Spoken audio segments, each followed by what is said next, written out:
আপনারা যে ট্রেনটা দেখছেন এটা হচ্ছে এসি লোকাল, যেটা শিয়ালদা থেকে রানাঘাটে যায় আর রানাঘাট থেকে শিয়ালদায় আসে। আমার ছেলে আজকে নৈহাটিতে এর আগে অনেকবারই দেখার চেষ্টা করেছে, পুরোটা দেখতে পারেনি। আজকে নৈহাটিতে যখন যাচ্ছিল ট্রেনটা তখন পুরোটা তোলার চেষ্টা করেছে এই এসি লোকাল ট্রেনটা। এই সম্বন্ধে অনেকেই শুনেছি, সবাই হয়তো ইউটিউবে ফেসবুকে প্রচুর দেখিয়েছে, তবে আজ আমি দেখতে পেলাম, খুব ভালো লাগলো। ও সামনে থেকে দেখেছে। এইদিকে এরকম বেশ ভালোই। চলে এলাম দুপুরে লাঞ্চ নিয়ে, আর লাঞ্চে যেটা আজকে করেছি সেটা হচ্ছে জলদি ভাত করেছি, হাজব্যান্ডকে দিয়ে দেবো। মাছ ভাজা করেছি আজকে মাছের ঝাল ডাল নয়, ডাল করেছি, আলু উচ্ছে ভাজা হয়েছে, চাটনি আর বাঁধাকপির তরকারি। এই হচ্ছে আজকে আর পারা যাচ্ছে না, টুকটুক করে একটু একটু করে করে ফেলেছি। শুভ দুপুরের শুভেচ্ছা ভালোবাসা। এটা দিয়ে হাজব্যান্ডকে দিয়ে দেবো, তারপরে দুপুরে আমি যথারীতি যে সময় খাই সেই সময় খেয়ে নেবো, কিন্তু ও তাড়াতাড়ি বেরোবে, ওকে দিয়ে দিলাম। আজকে সন্ধেবেলা এখান দিয়ে একটা ঠাকুর যাচ্ছিলো, বেশ বাজনা বাজিয়ে, কপিরাইট পড়ে যায় বলে তাই এটা ভয়েস রেকর্ড দিতে হলো। আজকে চা দেখতে পাচ্ছেন, সন্ধেবেলা একটু চা নিয়ে বসে পড়লাম। সন্ধেবেলায় পড়িয়ে একটু উঠলাম, চা তো বিকেলে খাওয়াই হয়ে গেছে। তো এখন একটুখানি মুড়ি মেখেছিলাম, দিয়ে মুড়ি মেখে একটুখানি খেলাম। আর পড়িয়ে ওঠার পর আজকে যেহেতু সামনে ইংলিশ মিডিয়ামের পরীক্ষা, তো আর পারা যাচ্ছে না, প্রচুর খাতা দেখা, পড়ানো, কোশ্চেন তৈরি করা, এইগুলো তো যাচ্ছেই। সবচেয়ে বেশি হচ্ছে কষ্টদায়ক হচ্ছে এই খাতাগুলো রাত্রেবেলা যখন দেখি না, তখন একটু বেশি কষ্ট লাগে।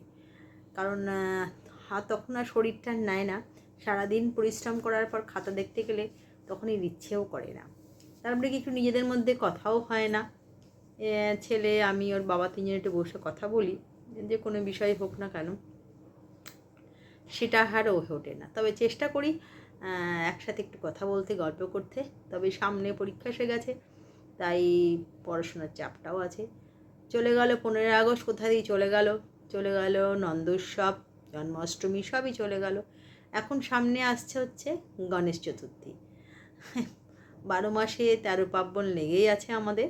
তো এরপর আসছে গণেশ চতুর্থী, এবং আমাদের বাড়ির কাছাকাছি এখানে প্রতি বছরের ন্যায় গণেশ চতুর্থী ভালোই পুজো হয়।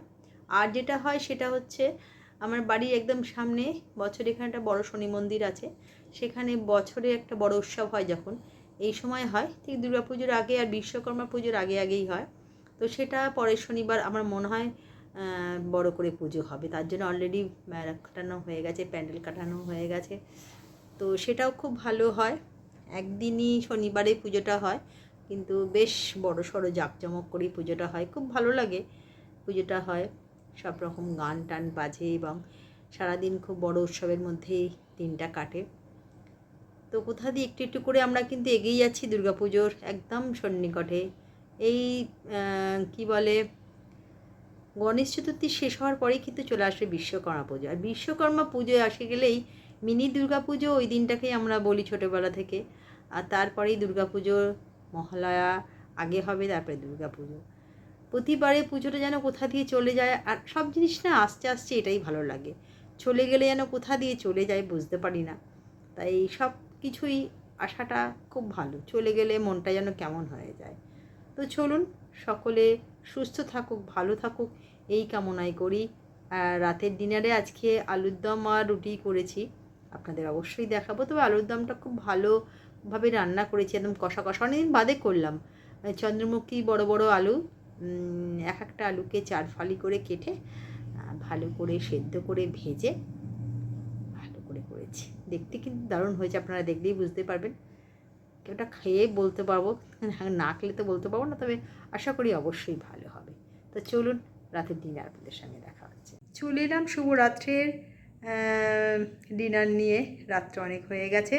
তো আজকে ডিনারে যেটা করেছি, কষা কষা লাল লাল ঝাল ঝাল আলুর দম আর হচ্ছে রুটি, এটাই আজকে রাত্রে ডিনার করব।